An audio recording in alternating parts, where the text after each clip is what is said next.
নির্বাচনের প্রাক্কালে মুর্শিদাবাদের ফারাক্কায় বড়সড় ধাক্কা খেল শাসক দল তৃণমূল কংগ্রেস।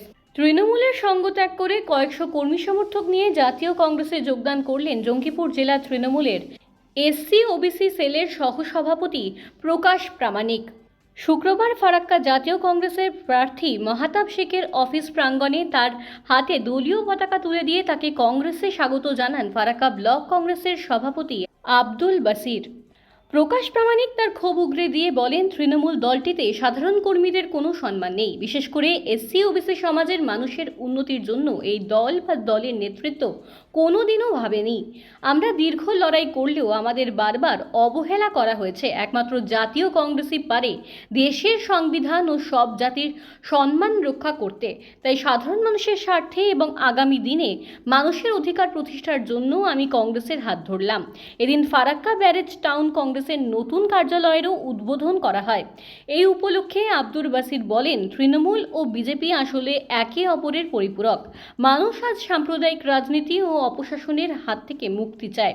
প্রকাশ প্রামাণিকের মতো লড়াকু সৈনিকের কংগ্রেসে যোগদান আগামী নির্বাচনে আমাদের শক্তি বহুগুণ বাড়িয়ে দিল। 2026-এর নির্বাচনে এই জেলা থেকে কংগ্রেসের জয় নিশ্চিত। এদিন প্রখ্যাত রাজনৈতিক ব্যক্তিত্ব তথা প্রাক্তন স্বাস্থ্য প্রতিমন্ত্রী ডালুবাবুর আত্মার শান্তি কামনা করে শোক জ্ঞাপনও করা হয়। তৃণমূল ছেড়ে আসা এই নেতাকর্মীদের নিয়ে এলাকায় কংগ্রেস কর্মীরা উচ্ছ্বাসিত।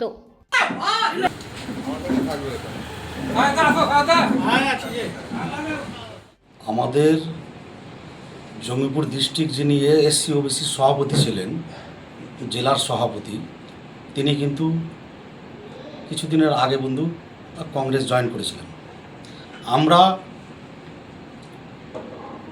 এই পার্টিতে থেকে যে এসসি ওবিসির যেগুলো আমাদের পিছিয়ে পড়া জাতি আর তাদেরকে নিয়ে কোনো দিন আমাদের জেলা নেতৃত্ব এবং আমাদের মুর্শিদাবাদে এবং রাজ্য নেতৃত্ব কোনো দিনই ভাবেনি। আমরা সবসময় পিছিয়ে থাকতাম, না কোনো মিটিং, না কোনো মিছিল, না আমাদের জেলা সভাপতি কোনো আমাদেরকে বলতো। এতটা মানে খুব কষ্টে থেকে আজ কংগ্রেসে জয়েন্ট হলাম। কি এই দলে যে কোনো একটা যে আমরা সম্মানটা পাবো, আমাদের কিছু চাওয়া পাওয়ার কিছু নেই, শুধু সম্মান। জাতীয় কংগ্রেসে কেন যোগদান করলেন? জাতীয় কংগ্রেস আমরা ভারতবর্ষের একটাই দল, সেটা হচ্ছে জাতীয় কংগ্রেস। 1947 সালে যখন দেশ স্বাধীন হয়েছিল, প্রত্যেকটা জাতির মধ্যে তখন কিন্তু বন্ধু পেটে খাবার নেই, ঠিক মতো পোশাক নেই, কিন্তু দেশ স্বাধীন হয়েছিল। আর সেই কংগ্রেসে থাকাকালীন কোনো দিন জাতপাত, 68 বছর কংগ্রেস থাকাকালীন জাতপাত হয়নি। আজ আসার পর আমরা কি দেখছি, বিজেপি আর তৃণমূল। বিজেপি মানেই হচ্ছে তৃণমূল, আর তৃণমূল মানেই হচ্ছে বিজেপি। এই যে এ টিম আর বি টিম, এই যে একটা আমাদের প্রত্যেকটা জায়গায় যে একটা সাম্প্রদায়িক রাজনীতি, মন্দির মসজিদ, ভারত পাকিস্তান, হিন্দু মুসলিম, এইগুলো দেখে এতটা লজ্জা নিজেকে লাগছে। এই দলে থাকা যাবে না। একমাত্র দল যদি করতে হয় তাহলে জাতীয় কংগ্রেসই থাকবো আর কংগ্রেসই করবো। একমাত্র কংগ্রেসই দল আছে যে দেশকে একমাত্র সুব্যবস্থা, এলাকায় সুব্যবস্থা, মা বোনদের সম্মান যদি রক্ষা করতে চাই, তাহলে একমাত্র কংগ্রেসের জন্য আমি জয়েন করলাম। আমার নাম হচ্ছে প্রকাশ প্রামাণিক। কি দলের মানে কি পদে ছিলেন তৃণমূল? আমি ছিলাম প্রথমে 18 সালে ছিলাম ধরেন টাউন সভাপতি এসসি ওবিসি। তারপর আমার ভালো রেজাল্ট দেখার পর 18 থেকে 19 সালে আমাকে SC OBC Jangipur district vice president করা হয়েছে। এত আমাদের দলের নিচু থেকে আপার পর্যন্ত নতুন নেতৃত্বের সঙ্গে দৌড়াদৌড়ি ছোটাছুটি, তার ভিতরে সন্ধ্যা থেকে আমাদের সদ্য সাংসদ তথা প্রাক্তন স্বাস্থ্য প্রতিমন্ত্রী ডালুবাবু গত 9 তারিখে আমাদের থেকে ছেড়ে চলে গেছে। এটা বিরাট রাজনৈতিকগতভাবে আমরা ক্ষতিগ্রস্ত এবং তার আত্মার শান্তির জন্য ওনাকে শেষ শ্রদ্ধাঞ্জলি জানালাম।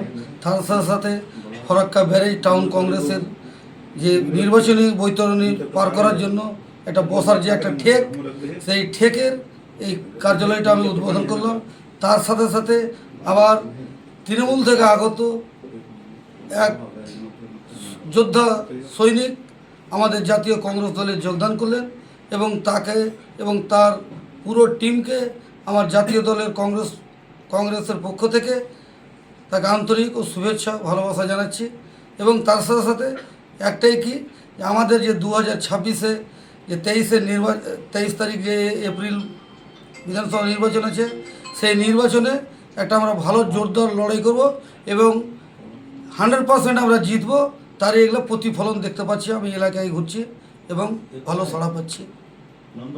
কি নাম আপনার? আমার নাম হচ্ছে আব্দুল বাসির, ফরাক্কা ব্লক কংগ্রেস সভাপতি।